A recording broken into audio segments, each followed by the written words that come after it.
Yeah, good morning, good morning, good morning. We are live, baby, and it is once again what I call the best day of the week. It's Wednesday, it's hump day, and again, doesn't matter how you started off the week. Here we are in the middle of the week, and we just have to figure a way to get over the hump and finish the week strong. So let's stay strong, let's stay focused, let's do that. Always great to be able to hang out with you. Thank you so much for joining me each and every week. I want to remind you, man, to bring a friend, right? And feel free to share. Feel free to comment as well. You know, definitely would love to get your feedback as I share my thoughts, because it makes all of us smarter, I think. So, many years ago, when I was in basic training in Jamaica, in the Army, of course, as a recruit, we were on the range, a firing range, and it was mealtime, and all the recruits, we were starving and tired, and we joined the line to get our food. And one of the instructors, I was the only potential officer, was my, title at the time, in that intake. And among those recruits, and one of the instructors, shouted at me and told me to go to the back of the line, because officers, I was a potential officer, officers eat last. And, needless to say, I wasn't excited about that. I'm hungry, man, I want to eat. But he told me to go to the back of the line because officers eat last. And it's one of those lessons that I took with me throughout my Army career, and I've taken with me in other positions of leadership as well. And I think you'll find that to be true, that the best leaders in the world knows that the leaders eat last. Simon Sinek actually wrote a book about that with the title, Leaders Eat Last. Well, what does that mean, though, the leaders eat last? Does it really mean that that the leader actually physically have a meal after his or her team? Actually, no, that's not what it means. It's really about making sure that the needs of your team are taken care of, right? So even if that means that you have to inconvenience yourself, even if it means that you have to make some personal sacrifice, at the end of the day, and your team knows that, we are okay. The leader made sure that we are okay. It's kind of like, it's really what you call creating a circle of safety around your team. And the way I often look at this is the analogy I draw is imagine how a good parent, not just any parent, a good parent would behave, right? A good parent would and often sacrifice their own selves, right? Make inconvenience, and I put that in quotations, themselves to make sure that their children are okay, make sure that they have what they need, food, clothes on their backs, a roof over their head, extracurricular activities, all of those things. A good parent will sacrifice their own needs and desires to make sure that the child is good, right? That's your responsibility. That's our responsibility as parents. And I think those of us who are parents would understand that. So they're creating a circle of safety around their children. The same way I think as leaders, we need to create a circle of safety around the people in our charge. Now, in some instances, when people hear the term circle of safety, they and it may in fact refer to those instances where there are certain people who are untouchable, as it were, right? Their job, their positions, whatever it is in the company, in the organization, is safe, like nobody can touch them. But that only applies to certain people, no matter what happens, no matter how they behave, regardless of whether or not they perform or they underperform, they are safe. The hierarchy makes sure that these people are safe, they're untouchable, they're in the circle of safety. But here's the fact is that a true circle of safety is a culture. It's a culture that makes people feel safe, feel protected, feel safe from danger within the organization. And when people feel safe, when they feel like they're in a circle of safety, guess what happens? They pull together, man. They pull together. They work, they pull together as a unified team. They work interdependently to a very high degree, in fact, right? And everybody, they feel better off. Everybody know that they're able to survive and thrive regardless of what's happening outside of the organization, outside of the company. And we know how, in fact, right now we're living in one of the most disruptive time in our history. Like none of us, this is a once in a lifetime pandemic. The chances are none of us will see another level, or hopefully none of us will see another level of disruption as we're experiencing now. But then there are these organizations, these companies that, despite what's happening around all of us and the sea of uncertainty that we're swirling in, they have created a circle of safety around their people, right? When the safety of circle is broken, then the strength of the team, the strength of the group diminishes, significantly. When you're in the circle of safety, we, quotations, becomes a protector of me, right? All of us now becomes responsible for protecting each of us. And when we look at, we look out for what is best for all of us, then each of us becomes included in that. When the circle of safety is broken, obviously it's kind of each man for himself, each woman for himself. And that is obviously never a good situation. So, as I said, leaders eat last. Creating the circle of safety is, very much like a good parent caring for their children, right? Good leaders, great leaders, truly care about the people that are under their charge, the people that they are leading, that they quite frankly have a privilege to lead, and they understand that the true cost of that privilege, comes, at the expense of their own self-interest at times, because the people have to come first.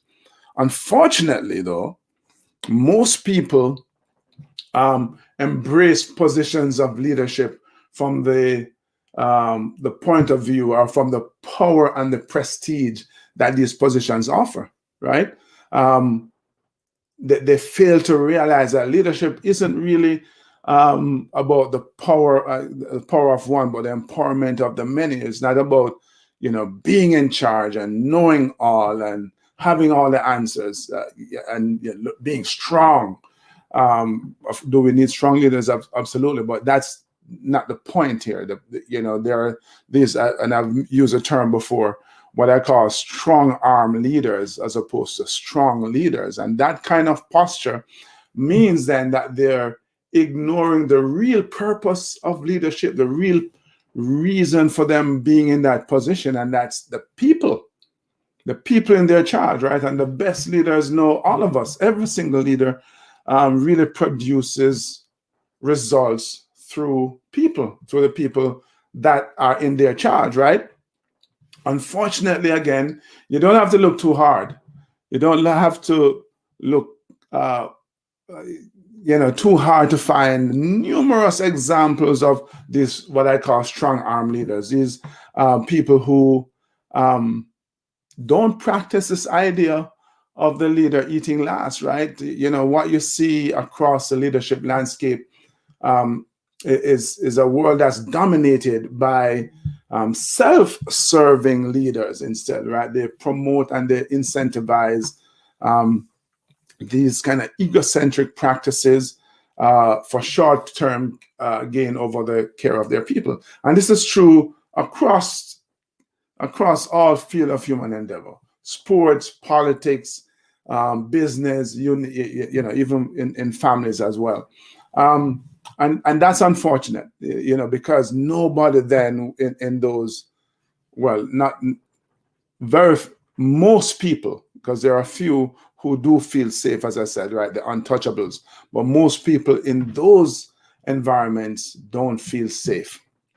And I think all of us, that's one of the things that we want to feel safe. We want to have want to feel that we are protected in some way, shape, or form.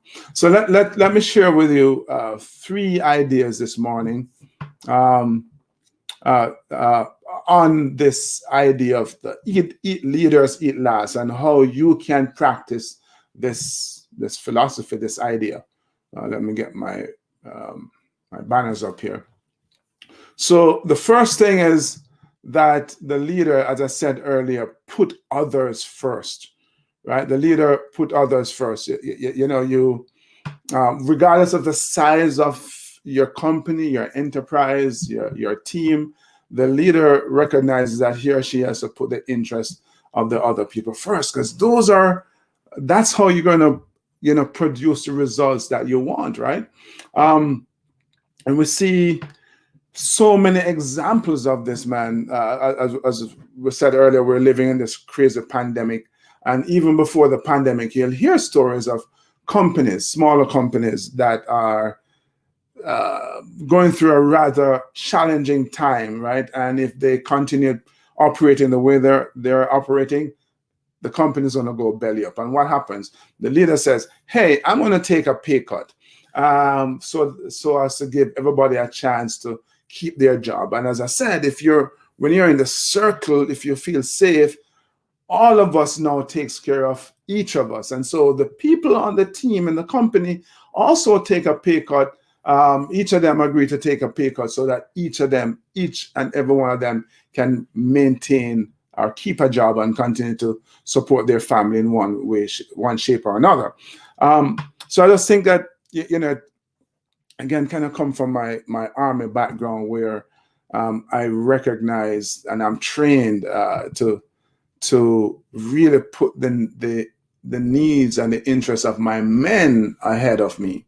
And that lesson on that day on the range that I didn't quite appreciate was the beginning of that lesson, and certainly a lifelong practice for me. So that's my challenge. That's my encouragement to you. Put the interests of your team first. And then number 2, pull up my thing here, help them to grow. There we are. Help them to grow. Help your team to grow, man. That one of the really fundamental aspects of leadership that I think is overlooked, because we the power and the prestige goes to our head. We overlook it. You're supposed to develop other leaders. And if you are confident in who you are, if you're doing what you're supposed to be doing in the first place, which is to constantly be working on your own skills and knowledge, so that you can continue to grow and continue to offer value, be of value to your team, then you wouldn't be worried about passing on the information, passing on the knowledge, helping other people to grow, empowering them. Because look, the more you empower people on your team, the easier your job becomes, right? So your job is to help them to grow, provide the training opportunities, provide the leeway, provide the incentive, provide the encouragement, and the challenge them as well to grow, right? When people, are in a slump, as all of us do, right? We fall in a slump. I'm a soldier, I'm an athlete. You've been trained and you've been training all your life, especially as athletes, but you fall into slumps. When your team members fall into slump, the first thought shouldn't be, let me fire them. No, it should be train them. It should be coaching them. It should be mentoring them, right? Pour yourself into others and you will reap the rewards back tenfold, I believe. And then number 3 is, I think you have to share the credit, and pull this up. Share the credit and shoulder the blame. And again, you can't achieve the results on your own, right? Yeah, you may be really, really smart and competent, and bravo, kudos to you. But no one person does it by themselves. You need a team. Every one of us need teammates. We need partners. And as the person who is heading this team up, make sure that you're working hard to produce those results to the people. And then when the team succeed, recognize that you didn't do it all by yourself. Yeah, you may be out front, but you need to share the credit, man, because you didn't do it by yourself.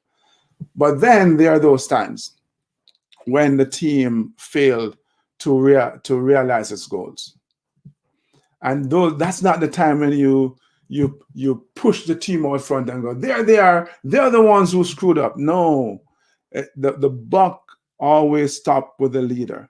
And so that's the time when you have to now shoulder the responsibility. Your team didn't hit the goal, their team didn't accomplish the mission. It's your responsibility. It's your fault. Now, if you're doing what you're supposed to be doing prior, which is to pour yourself into them, encouraging and challenge them and helping them to grow, you now have the deposit in the bank, so to speak. You have the ability to sincerely take whoever screwed up behind closed door and, to use an army term, chew them out, right? Put them to task, hold their feet to the fire for the role they play in the team, not accomplishing its goals, right? You can do that because you train them, you coach them, you mentor them, you gave them the information they needed. They screwed up. Behind closed doors, you make them know that out in the public, you go, yep, the buck starts with me, I'm the leader. That's creating a circle of safety. So they know that if when crap hits the fan, the leader isn't going to throw them under the bus.